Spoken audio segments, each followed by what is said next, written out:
बिस्मिल्लाहिर्रहमानिर्रहीम। Pakistan weather update के साथ आपकी खिदमत में हाजिर हैं। आज अगर हम देखते हैं कि आज का मौसम कैसा रहेगा और कल का मौसम कैसा रहेगा, आइंदा आने वाले 3 से 4 दिन तक मौसम की क्या सूरत हाल होगी। मौसम की ताज़ा तरीन रिपोर्ट ये है कि आज तो कराची में तो बादल छाए हुए हैं, ठंडी हवाएं चल रही हैं, मौसम बहुत ही ज़बरदस्त सा है। और कल जो गुज़िश्ता 24 घंटे हैं जो गुजर चुके हैं, हल्की फुल्की बूंदाबांदी हुई थी कुछ मकामात पर, जैसे कि नेवल बेस पर। और इसके अलावा आज के लिहाज से अगर बात करते हैं तो आज भी हल्की फुल्की बूंदाबांदी का इम्कान है कराची में, अंदरून सिंध में। लेकिन कल से एक बहुत ही तूफ़ानी सिलसिला बारिशों के जो कि शुरू होने जा रहे हैं, जिससे हमें बारिशें देखने को मिलेंगी और सिंध में भी बारिशें होंगी।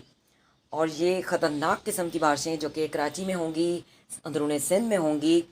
और ये बारिशें जो कि 2 जुलाई से 5 जुलाई तक शिद्दत इख्तियार करेंगी और बहुत ज़्यादा बारिशें होंगी 2 से 3 दिन तक, यानी 2, 3, 4, 5 जुलाई तक। और उसके बाद फिर मज़ीद बारिशें तो होंगी, लेकिन कुछ मुकामात पर होंगी और कुछ मुकामात पर नहीं भी होंगी। और 11 जुलाई तक ये सिलसिले इस तरह से जारी रहेंगे। बलाई इलाकों में भी बारिशें होंगी। खैबर पख्तूनख्वा, गिलगित-बल्तिस्तान, पंजाब के बलाई, वस्ती, मगरबी, शुमाली, शुमाल मशरकी और जनूबी इलाकों में भी बारिशें होंगी।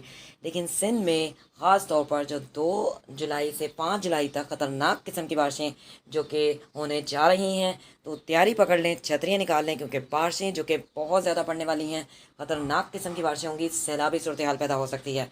सी यू नेक्स्ट टाइम। अल्लाह हाफ़िज़।